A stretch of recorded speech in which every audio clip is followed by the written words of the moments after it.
Hello guys. सो आज से हम वो ही कंटेंट लेंगे जो कि पीटी रिलेटेड फोकस होगा। एंड मैंने आज सारे एक्ट्स लिए हैं। ओनली पीटी रिलेटेड की मैं एक अलग सी प्लेलिस्ट बना दूंगी जिसमें पीटी रिलेटेड जितना होना चाहिए उतना मैंने पूरा कंप्लीट किए होंगे वीडियोस।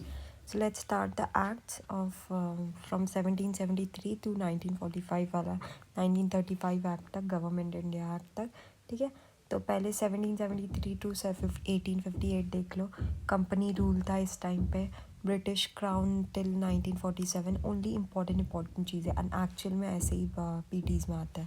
ठीक है, तो 1773 से 1858 तक हमने क्या देखा। बैटल ऑफ बक्सर हुआ, डुअल गवर्नमेंट आई, East India Company got Diwani right, that is right to collect revenue of Bengal, Bihar and Orissa. And अपना एक स्टेट एजेंट बॉब में, देखो ये बॉब में दीवानी राइट मिल गई थी। और ऊपर से एक स्टेट एजेंट अपने ब्रिटिश एजेंट को क्राउन के अंदर रखेंगे। फिर 1767 आते आते first intervention of Indian affairs and British government came in Mysore war में डायरेक्टली अपना ये रखा। फिर मराठास वॉर किया ना। 1765 टू 1972 आते आते excessive revenue collection, company corruption rampant हो गई थी, बहुत ज़्यादा हो गई थी। Full use of private trading to enrich themselves, अपने भी फरमान यूज़ करते थे, प्लस प्लस अपने दोस्तों को भी फरमान दे देते थे। एक्सेसिव रेवेन्यू कलेक्शन हो गया था, तो ब्रिटिश गवर्नमेंट भी तो कुछ ना कुछ देख रही थी। कंपनी का बैंकरप्सी हो गया था, while servants were flourishing. Company के पास कोई पैसे नहीं थे, पर कंपनी बैंकरप्ट, पर उसके सर्वेंट मज़े में हैं, बहुत मज़े में। इतना कि रॉबर्ट क्लाइव को सुसाइड लास्ट में करना पड़ा, भारी केस पड़ गया था रॉबर्ट क्लाइव पे। ठीक है, अब लेट्स स्टार्ट। हम ट्रिक्स एंड इसकी बनेंगे। रेगुलेटिंग एक्ट 1773 में इसमें क्या क्या इंपॉर्टेंट है। ईआईसी को रिकग्नाइज़ किया role of both political and administrative beyond trading. Trading के अलावा पॉलिटिकल और एडमिनिस्ट्रेटिव सर्विस दोनों ही किया। Introduce element of centralised administration. इसमें से ये नहीं आता, इसमें से ये आता है पॉलिटिकल और एडमिनिस्ट्रेशन इसमें आया। Directors of EIC to submit all correspondence with respect of revenue and civil matter to the government, यानी ब्रिटिश कैबिनेट जो कि इंग्लैंड में बैठा है उसको अपने पूरे रेवेन्यू मैटर्स और सिविल एडमिनिस्ट्रेशन रिलेटेड मैटर बनाओ। ये हमें इंपॉर्टेंट लगता है। Governor general plus 4 council members. ठीक है, function according to the majority rule. Warren Hasting बने थे, successor appointed by the company. Supreme court establish हुई थी। Governor general could exercise some powers over Bombay and Madras. तो देख लो क्या क्या इंपॉर्टेंट है जो कि एग्ज़ाम रिलेटेड का। स्टोरीज नहीं पढ़ाऊँगी अभी, सिर्फ एग्ज़ाम रिलेटेड में जो जो याद कर पाओगे वही चीज़ें जैसे एग्ज़ाम से आती है। इस एक्ट रिलेटेड क्या होगा। गवर्नर जनरल प्लस 4 मेंबर्स, अभी तक वीटो पावर नहीं आई है। ठीक है, मेजॉरिटी में डिसीजन लेगा। गवर्नर जनरल कुछ कुछ चीज़ों पे बंगाल बॉम्बे और मद्रास से ओवरटेक करेगा, मतलब उसकी पावर्स। यही बाद में जाके पिट्स इंडिया एक्ट में दो तीनों बराबर हो जाएंगे। ठीक है, इस एक्ट से सुप्रीम कोर्ट भी इस्टेब्लिश हुआ था। इतनी चीज़ें। और वारन हास्टिंग थे सबसे पहले, हंसते हंसते सबसे पहले ही बन गए। पिट्स इंडिया एक्ट 1784 कुछ ही साल बाद आ गया। क्यों हो गया था। Company became a subordinate department of the state. Finally company territories in India were termed as British possessions. Second ही एक्ट में कंपनी को क्या बोल दिया गया था, अब से ब्रिटिश पोजेशंस। क्राउन रूल आना बाकी है, वो 1858 में होगा। ठीक है, यहाँ पे डुअल सिस्टम ऑफ कंट्रोल हो गया। एक बीओसी बन गया। ठीक है, बीओसी क्या होगा। Chancellor of exchequer, secretary of state plus 4 members of appointed by the crown to control company civils military revenue affairs in all. And एक governor general including commander in chiefs and presidencies of Bombays and all. Despite this company was satisfied to act. देखो इस act से related क्या देखना है हमें, सिर्फ इस एक्ट से हमें सिर्फ ये देखना है कि देखो डुअल गवर्नमेंट हो गया। डुअल गवर्नमेंट मतलब एक हो गया बीओसी। बीओसी कहाँ पे होगा, इंग्लैंड में। इंग्लैंड में बैठेंगे। इनको कौन अपॉइंट करेगा, इंग्लैंड में बैठे हैं तो क्राउन अपॉइंट करेगी।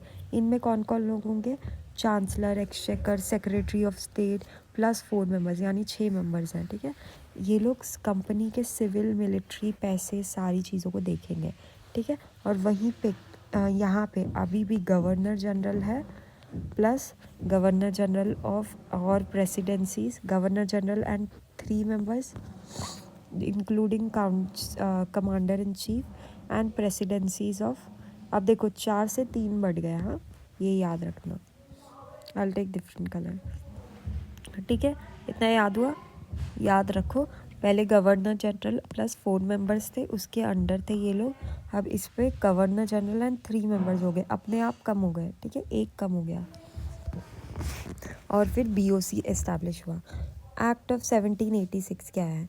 Cornwallis made governor general as well as commander in chief. याद है इधर governor general to have 3 council 3 members including commander in chief. हाँ, इस बार जो कमांडर ऑफ चीफ जो है, जिसकी मिलिट्री पोजीशन है, वो सीधा ले ली गई बाय द गवर्नर जनरल, ठीक है। क्यों? कॉर्नवालिस पता है कौन था? जो ब्रिटिश जो इंग्लैंड जो अमेरिका पे जीत के आया था, ठीक है। Cornwallis is a very great military, ठीक है। तो एक्ट ऑफ 1786 से सिर्फ ये याद रखना है कि governor general was also equals to commander in chief, ठीक है। King approval for selecting governor general was not required any more if provided that the king, governor general or governor finally decided to act on his own, he would personally be liable for any step taken without council's approval, ठीक है। King approval अब नहीं था, पर mainly यही important है। फिर से हम पढ़ते हैं शुरू से, सो दैट सारी चीज़ें याद रहे। पहले क्या क्या हो रहा है, एक सेकेंड यहाँ पे लिख लेते हैं। देखो पहले क्या क्या हो रहा है। 1773 में क्या हुआ? 1773 में क्या हुआ? सुप्रीम कोर्ट इस्टेब्लिश हुई। गवर्नर जनरल हंसते हंसते कौन थे? वॉरेन हास्टिंग थे, प्लस 4 members थे, ठीक है। इसी में 1784 में क्या हो गया? 84 में क्या हो गया? Governor general plus 3 members including CIC, और ये गवर्नर जनरल के अंडर होंगे BO बॉम्बे और मद्रास, इसमें बराबर होंगे, ठीक है। और इसमें एक और चीज़ है, BOC बन गई। BOC को कौन अपॉइंट करता है? क्वीन, उधर की क्वीन किंग जो भी होगा। इस ये एक्सचेकर होंगे, सेक्रेटरी ऑफ स्टेट प्लस उसके 3 members प्लस एक्सचेकर्स, ये सारे लोग इसमें आएंगे। फिर 1787 कुछ ही साल बाद हमें क्या बता दिया गया कि गवर्नर जनरल आपको बिना किंग के भी इजाज़त से बन जाएगा, पर गवर्नर जनरल को दे दी गई CIC की position, governor general of Bengal को दे दी गई चीफ ऑफ कमांडर की पोजीशन, ठीक है। याद रखना ये चीज़, ये वाली आएगी, क्योंकि 1773 तो कॉमन हो गया, सबको रट गया है, पर 1787 देखो, ठीक है।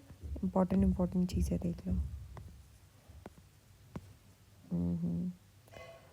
अब देखो चार्टर एक्ट 19 आई थिंक क्या हो गया, 1884 देख लिया, 86 से देख लिया, कुछ ही साल बाद 2 साल बाद ही हो गया, 87 मैंने बोल दिया था। अब देखो चार्टर एक्ट आने लग गया, यहाँ से regulating act, Pitt's India act, act of 80। अब देखो चार्टर एक्ट, सबसे पहला चार्टर एक्ट कौन सा था? 1793 का, ठीक है। 1793 पहला चार्टर एक्ट बन गया है, ओके। 1 सेकेंड। तो यहाँ पे क्या हो गया? Renewed commercial privilege for next 20 years। क्या हो रहा था ना कि ब्रिटिशर्स इनको अलाउड नहीं कर रहे थे ट्रेडिंग के लिए, तो ये लोग ने अपनी प्रिविलेज को अलाउड कर दी 20 years के लिए। EIC शाल पे necessary expenses interest from Indian revenues, यहाँ से स्टार्ट हो गया। अब इंडिया में जो कमाया है उसी से जो BOC इस्टेब्लिश की गई है ना, उसको भी पैसे दो। वॉज टू पे 5 lakhs pound to annually to British government, royal mandate governor general chief election commissioner, ठीक है। EIC to give licences privilege to individuals as well as companies employ in India में made opium trade to China. देखो यहाँ पे opium trade to China start हुआ है, बस ये याद रखना। चार्टर एक्ट, खाली हमें ये क्वेश्चन आता है कि चार्टर एक्ट सबसे पहला कौन सा था, तो 1793 का था।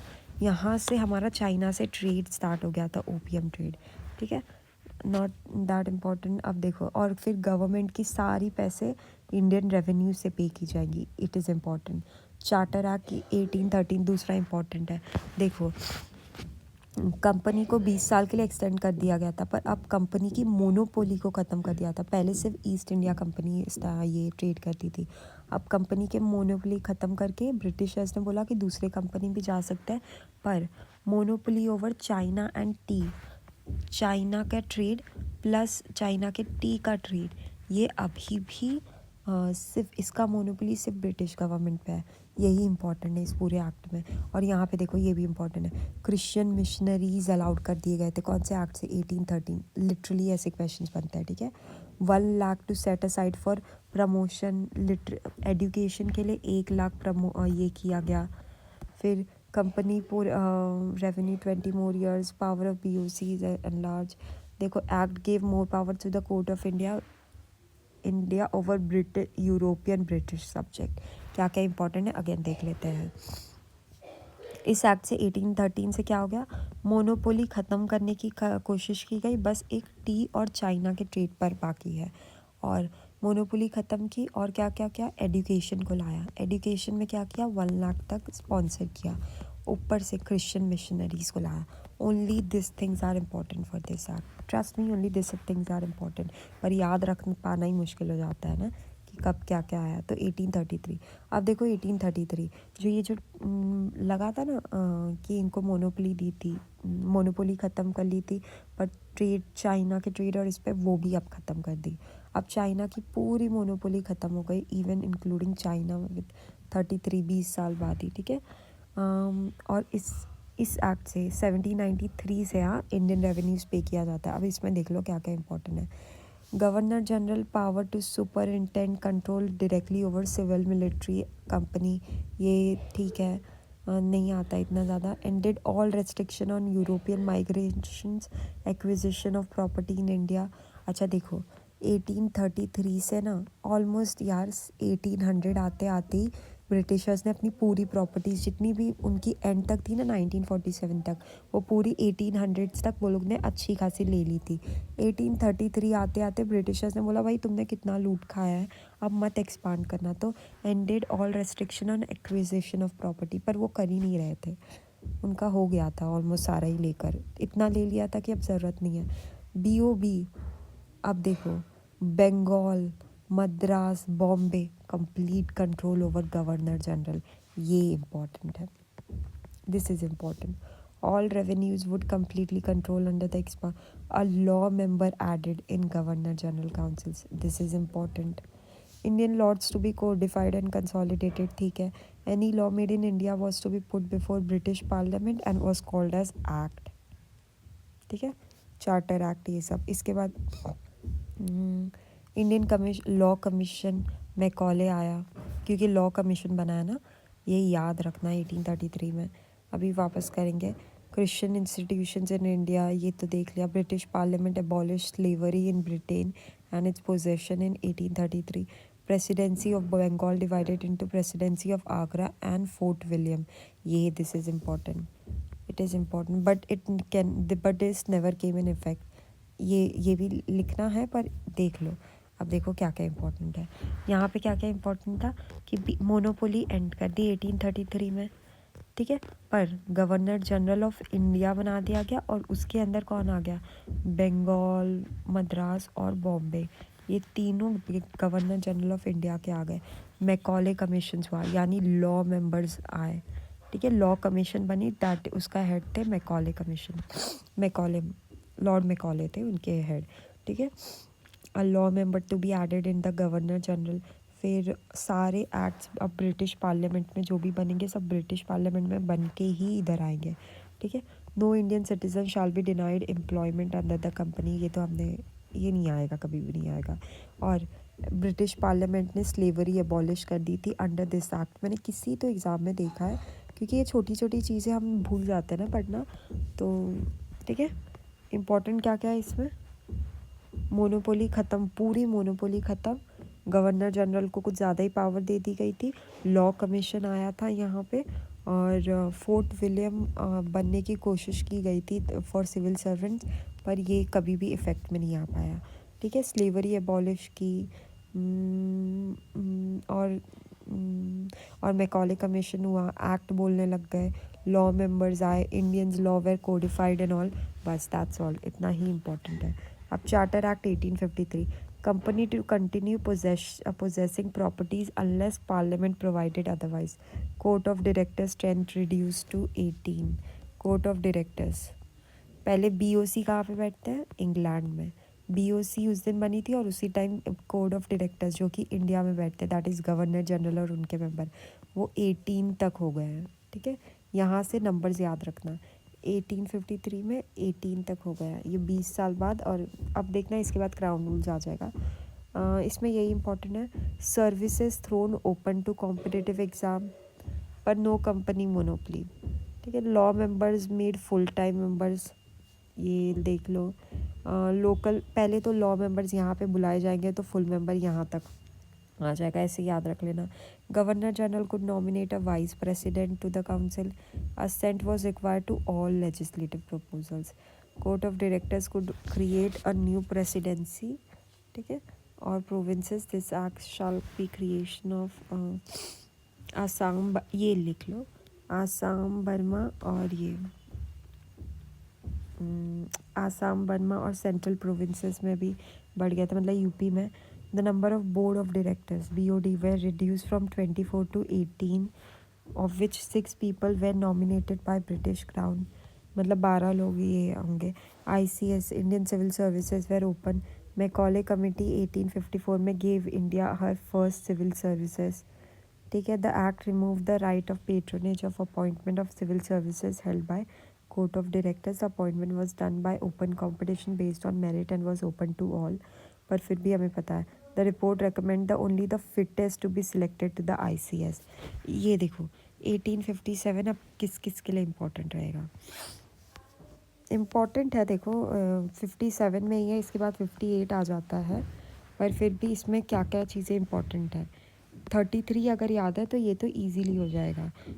इसमें स्ट्रेंथ रिड्यूस की है ना, कोर्ट ऑफ डायरेक्टर्स की स्ट्रेंथ रिड्यूस कर दी है जो कि इंडिया में थे।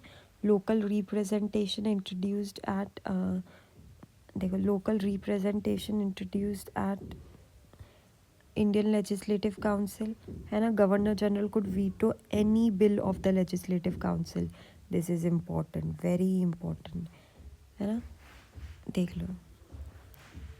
तो इसमें क्या है, ये लास्ट एक्ट है, 1858 लास्ट है, उसके बाद से हम एंड कर देंगे एंड देन नेक्स्ट सेक्शन में। गवर्नर जनरल क्या क्या पावर मिल गई है उसको, वो हेड हो गया था 1833 में ही। ठीक है, वो अब इस बार क्या क्या कर सकता है, वो वीटो कर सकता है any bill, veto over any bill. इसके पहले 24 मेंबर्स होते थे, अब वो रिड्यूस करके 18 हो गया है। सिविल सर्विसेज को इसमें स्ट्रेंथन किया गया है, पर हमें ही पता है वो कितना स्ट्रेंथन किया था। ठीक है, और देखो प्रोविंस, इसके एक्ट्स अब बढ़ जाएंगे, also to countries, also to states like Assam, Burma and UP, central provinces that is. ठीक है, आसाम, बर्मा और सेंट्रल प्रोविंसेस में भी एक्ट बढ़ गया है। Provided appointment of Bengal Bombay presidency, बस इतना ही इंपॉर्टेंट है। ठीक है, एक्ट बढ़ गया, आसाम, ऐसे ही क्वेश्चन आते हैं, आसाम बर्मा वाला ना आता है, जेन्युइनली आता है। ठीक है, सिविल सर्विसेज को स्ट्रेंथन करवा दिया गया था गवर्नर, क्योंकि स्ट्रेंथन करवा दिया गया था मतलब क्या है, पिछले बार याद है बोल दिया गया था कि फोर्ट विलियम बनेगा, पर बना नहीं था। तो इस बार सिर्फ एक्ट को स्ट्रेंथन किया, कैसे, ओपन टू ऑल करके, पहले इंडियंस को नहीं था, पर फिर भी only the fittest could win. ये कौन सी एक्ट में है, 1853 में है। ठीक है, गवर्नर जनरल को वीटो दे दिया गया था ओवर ऑल लेजिस्लेटिव मैटर्स। ठीक है, अब 1858 देखते हैं। It is also called as act of better government, of course इसमें सारी अच्छी अच्छी चीज़ें होंगी। सारी एंडेड डॉक्ट्राइन ऑफ लैप्स, देख लो, क्योंकि अभी जस्ट मुल्क ने हमला किया था। सेक्रेटरी ऑफ स्टेट जो है, जो इंग्लैंड में बैठा है, would act as a channel of communication between British and India, अभी भी वही सेम चीज़ है। Secretary of state was to be assisted by 15 members, it is important. ठीक है, पहले सेक्रेटरी ऑफ स्टेट कितने मेंबर्स से था, 1773 के बाद वाले एक्ट में 3 मेंबर्स थे उसके पास, प्लस चांसलर ऑफ एक्सचेकर था। ठीक है, अब इसके पास 15 मेंबर्स है, एडवाइजरी रोल ही है। गवर्नर जनरल यहाँ से वॉइस रॉय बन गया। Viceroys and the governments of the various presidencies were appointed by the crown. ठीक है, वुड बी एग्जीक्यूटिव काउंसिल होगी उसकी जो असिस्ट करेगा। Pardon would be granted to all the Indians who participated in the mutiny except those who had killed the British subject. First secretary of state कौन बने थे? Stanley, lord Stanley. First governor कौन बने थे? Canning. Can को खोलकर stand लग जाता है, पेप्सी गिर जाएगा तो स्टेन लग जाएगा। ठीक है, कैन खोलोगे तो स्टेन लग जाएगा कपड़े पे। तो ये 1858 से रिलेटेड है। कैनिंग बने थे। ठीक है, याद है सबसे पहले वॉरेन हास्टिंग, फिर कॉर्नवालिस आए। कॉर्नवालिस के टाइम लॉर्ड मैकॉले आए, मैकॉले कमीशन भी था। 1858 से रिलेटेड ज़्यादा नहीं आता, और अगर आता भी है तो सबको पता चल जाता है, वो अच्छे अच्छे प्रोविंसेस इसी में है सारी चीज़ें। पर ये याद रख लेना, lord Stanley, lord Canning, doctrine of lapse and कर दिया गया था, दिस इज़ इम्पॉर्टेंट। ठीक है, power of court of directors were shifted to the secretary of state, है ना। अब देखो, पहले बीओसी था जो कि इंग्लैंड में था, जिसमें सेक्रेटरी ऑफ स्टेट थे, चांसलर थे, सीओडी भी था। अब ये जो सीओडी है ये हट गया, और इसकी सारी पावर जो भी थी, सीओडी की पावर क्या थी, जो गवर्नर जनरल की पावर थी ना, वो सारी पावर अब बीओसी सेक्रेटरी ऑफ स्टेट में आ गई। अब ये कुछ भी नहीं रहा बीओसी सीओडी, अब सीधा सेक्रेटरी ऑफ स्टेट प्लस उसके 15 मेंबर्स रहे। और वहीं पे गवर्नर जनरल हट के वॉइस रॉय है, वॉइस रॉय प्लस उसकी एग्जीक्यूटिव काउंसिल है, और उसकी लेजिस्लेटिव काउंसिल भी है, उसके लिए अलग से वो लेजिस्लेटिव काउंसिल बनती है। ठीक है, यहाँ पे we'll put the end, and I hope you like the content.